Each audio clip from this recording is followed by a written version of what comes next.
It's joke, no joke, no joke. Oh, you know what it is. Keep on hating. You know what it is. Choke, no joke. Chicky, choke, no joke.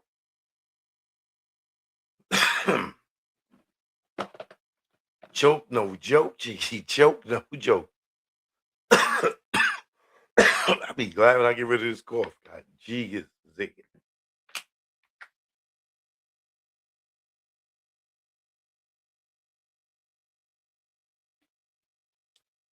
Choke, no joke. I'm in the building, baby. My fellow Americans, patiently waiting. Salute. Dip set, dip set, dip set, dip set, dip set. Forever. In the building tonight, my moderator, his squad here to hold it down or snipe you. If you get up here talking crazy, that's what we do. All right? Do things, thing, baby. Do thing. Do things, 3450s in the building. Faith is in the building. No relation to Faith Evans. Levette is in the building. The nurse in the building. The night nurse. I got it now. The night nurse is at work. Sneaking on her phone. Watch it choke, no joke.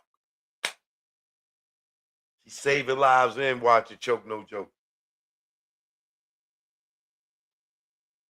Shout out to the night nurse. You know what I mean? Carla in the building. What up, Miss Lloyd? Certainty in the building. What up? What's the word? 183rd. Shout out Old Ski. All right. Choke no joke. We are here, man. You know, we got to start the show off right. You know, pay a little respect, you know, to a music legend.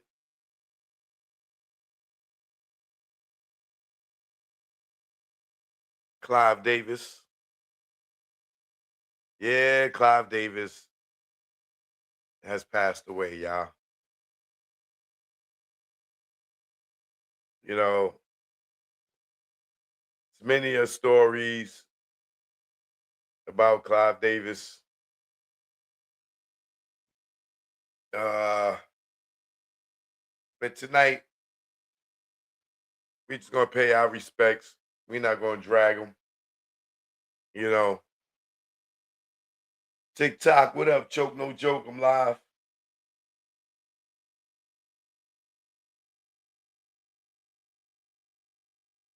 Shay, what up?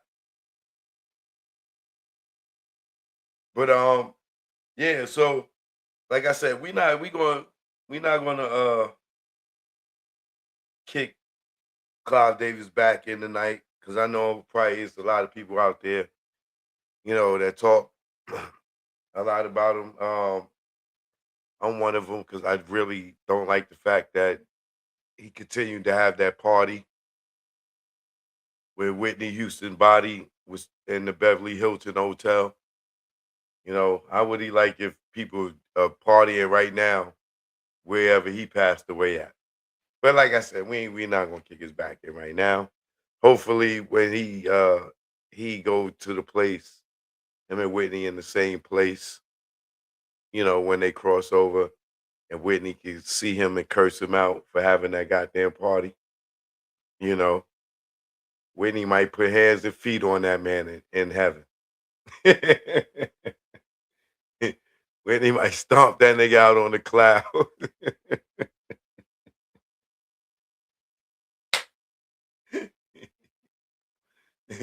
Lord forgive me. For Lord forgive you. Now we gonna behave. We're not gonna go there. But yeah, man, Clive Davis, man, the legendary music executive who founded Arista Records and J Records. Uh, he died today during the summer solstice. Now, if you got a third eye like me, uh, if you got knowledge yourself like me, and you can see farther than the average person, and you know about the summer solstice or the winter solstice or the spring, fall, what some of these, especially the summer and the winter solstice, things that happen like deaths around these times where people who have allegedly, joined secret clubs or whatever you want to call it, usually around the summer solstice or the winter solstice, it's usually some type of tragedy happen is very much in the music industry. I'm not going to sit here and run down a bunch of them, but I can run down a bunch of them.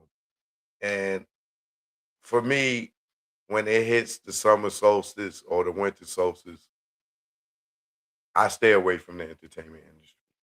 I don't go around entertainment people. I don't trust it. I ain't trying to be nobody's goddamn sacrifice. You know what I mean? Uh, but like I said, that's just propaganda. That's just urban legend. That's just myth in the entertainment, or not just entertainment, but well, all entertainment, sports included. If you believe in that type of stuff, that stuff is just so absurd.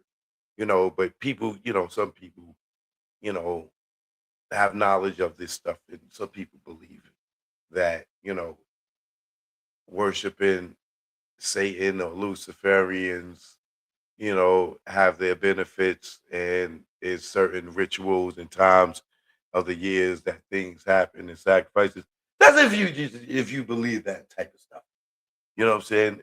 We all don't believe that type of stuff. You know what I mean? But um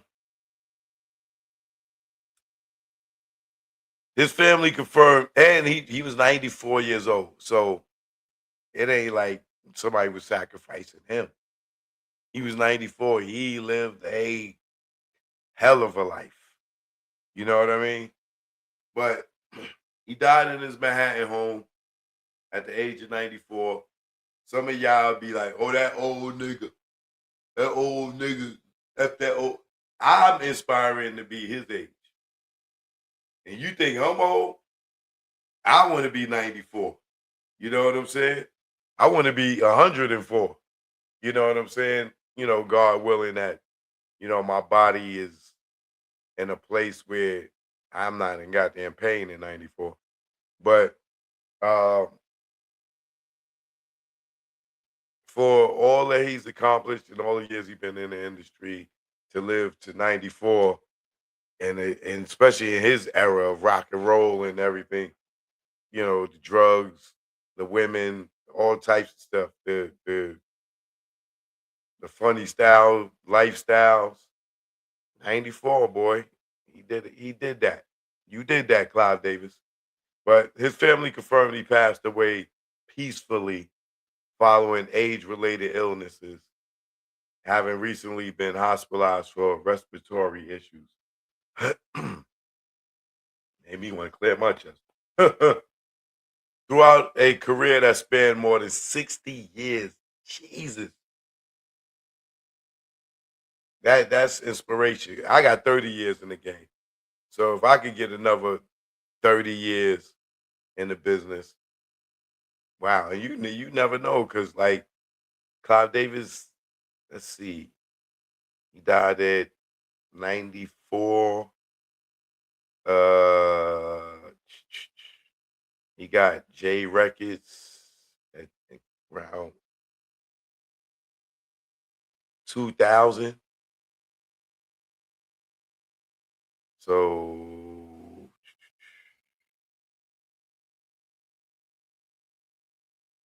he was in his 70s when he got J Records and signed goddamn Alicia Keys, Olivia,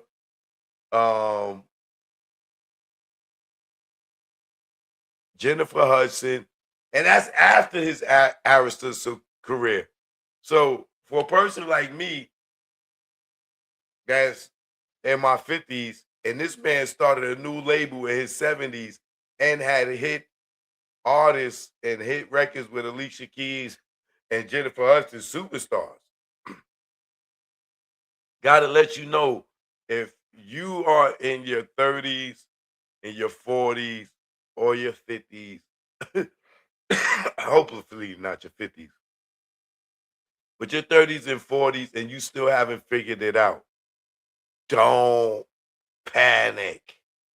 Take care of your health and know that at 70, you can start a new business and make multi-millions. The average person becomes a millionaire in their 50s anyway. So if you 30, 40, and you depressed and you worried about, oh, I don't know what I'm gonna do, just keep going. Just keep going. Because if this man could restart his career after Arista at 70 years old and then go on to live another 25 years, 24 years, shh, you gotta look at that as inspiration, or you just a hater. Now, throughout a career that spanned more than 60 years, the Brooklyn born Davis earned the moniker the man with the golden ears. Beginning his career as a lawyer before transitioning to the head of Columbia Records. See, and this is how people like him, which he probably was an entertainment lawyer, get into the music business, and he know how to rob you. Because not only is he the CEO of the label or the head of the label, this goddamn dude's a lawyer and no contract. And you getting dudes like us that didn't even graduate college, yet got a law degree and going to sign contracts for multi-millions and wonder why we got jerked, because a contract that's really a paragraph, they made 10 pages and put verbiage in there that you goddamn don't understand because the words are so goddamn big. Well, thank God for like new technology like AI with Chat GPT, because you could put your contract in that joint and have it break it down for you. Is, you know, to a point where you can understand it. And back in the day, we couldn't do that. You have to pay that lawyer money. You still got to pay the lawyer money. The Chat GPT could be wrong, but at least you'll give an idea of the verbiage and some of the verbiage that's being used in the contract. So before you go hire the lawyer, you can redline a few things before you get to the lawyer stage of it by using applications like that to weed out all the bad stuff in your contract, right? But he was celebrated for shaping the soundtracks of countless lives by discovering, mentoring, and revitalizing the careers of generations of superstars. Discovered and championed generational icons, most notably Whitney Houston, whom he met when she was a teenager. Founded Arista Records in 1974.